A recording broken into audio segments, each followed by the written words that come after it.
حضرات صحابہ کرام رضی اللہ تعالیٰ اجمعین کی اگر آپ زندگیاں اٹھائیں گے، حبیب بن زید رضی اللہ تعالیٰ عنہ کے ہاتھ پاؤں کاٹ دیے گئے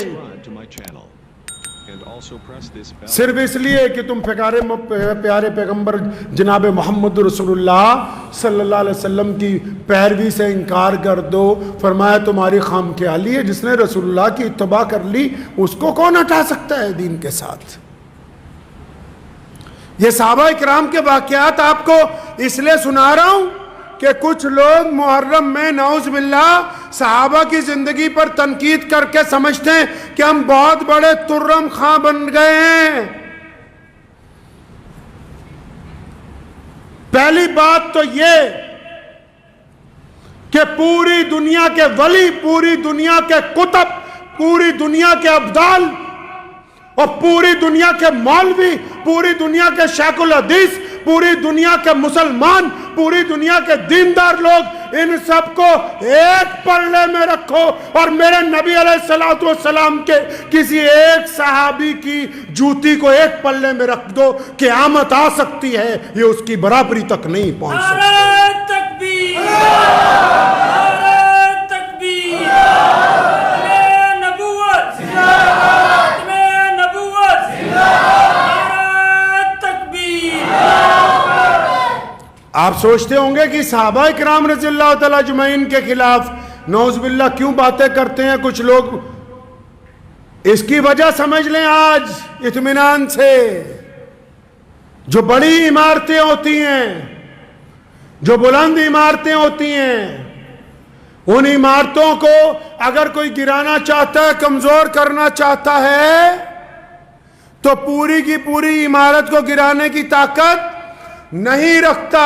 عمارت کو کمزور کرنے کے لیے وہ سمجھتا ہے کہ اس کی بنیاد کے جو پلر ہیں ایک ایک کر کے اگر میں ان کو ہلاؤں گا تو شاید وہ وقت آ جائے گا کہ عمارت کمزور ہو جائے گی۔ صحابہ دین کے بنیادوں کے وہ پلر ہیں جن کو دشمن اس لیے ہلانا چاہتا ہے کہ نعوذ باللہ اگر ان کو ہلا دیا تو روایتیں کس سے ہیں حدیث کی؟ حدیث کی روایت تو سیدنا ابو بکر رضی اللہ تعالیٰ عنہ سے، حدیث کی روایت تو امیر المومنین ابن خطاب سے ہے، حدیث کی روایت تو عثمان ذی النورین سے، حدیث کی روایتیں تو مولا علی کرم اللہ وجہ سے، حدیث کی روایتیں عبداللہ ابن زبیر سے، حدیث کی روایتیں ابو عبیدہ بن جراح سے، حدیث کی روایتیں خالد ابن ولید رضی اللہ تعالیٰ اجمعین سے، حدیث کی روایتیں تو 1,24,000 صحابہ سے ہی ہیں۔ تو اگر کوئی دین میں رہ کے نعوذ باللہ غداری کر کے دین کو کمزور کرنا چاہتا ہے تو وہ پہلے اوپر ہاتھ نہیں ڈالتا، وہ یہ سوچتا ہے کہ جدھر سے روایتیں آ رہی ان کو کمزور کرنے کی کوشش کرو۔ اس لیے یاد رکھیں، کوئی بندہ اپنے آپ کو مسلمان بھی کہتا ہو اور نعوذ باللہ صحابہ کے خلاف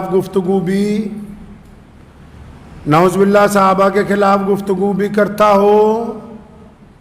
تو ہمارا کام ہے کہ اس مجلس کو چھوڑ دیں، اس گفتگو کو چھوڑ دیں، اس بندے سے تعلق ختم۔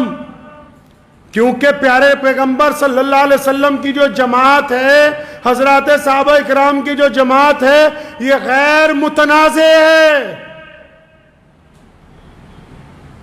جو ڈپلیکیٹ سید ہیں سلمان ندوی جیسے، یہ جو مرضی بک بک کرتے رہیں، لیکن اللہ نے جو قرآن میں کہا نا رضی اللہ عنہم ورضوا عنہ، فرمایا میں تو ان سے راضی ہوں، یہ مجھ سے راضی ہیں۔ اللہ کے اعلان کے بعد اب کسی بھی دنیاوی شوشے باز کی کوئی اہمیت باقی نہیں رہتی ہے،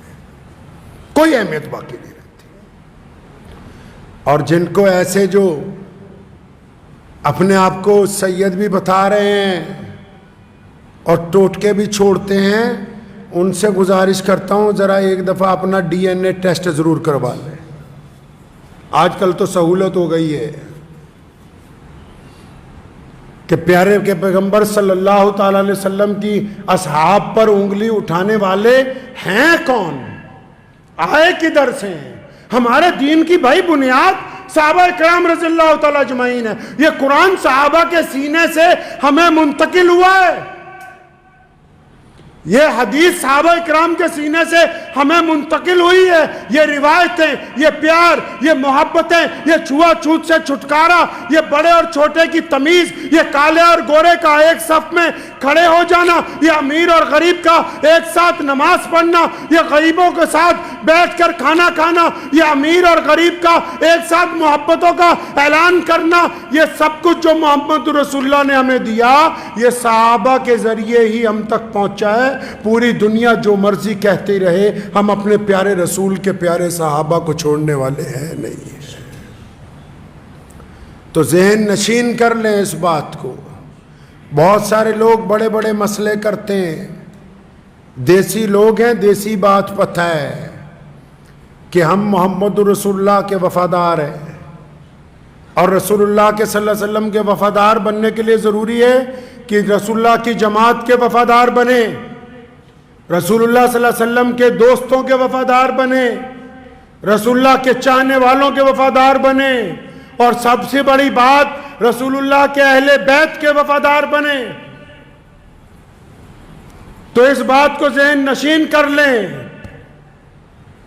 کہ حضرات صحابہ کرام رضی اللہ تعالیٰ اجمعین کی زندگیاں، ان کی جماعت اور وہ پیارے رسول صلی اللہ علیہ وسلم کے ساتھ ان کا گزارا ہوا وقت ہماری زندگی کا راستہ ہے، مسلمانوں کے لیے مشعل راہ ہے۔ اس لیے اپنے بچوں کو بھی واقعات سنائیں، سیدنا ابو بکر صدیق کے، سیدنا عمر رضی اللہ تعالیٰ عنہ کے، سیدنا عثمان ذی النورین کے، مولا علی رضی اللہ تعالیٰ عنہ کے، سیدنا فاطمۃ الزہرا کے، سیدنا امام حسن اور امام حسین رضی اللہ تعالیٰ عنہ کے۔ اور آپ یہ دیکھ لیں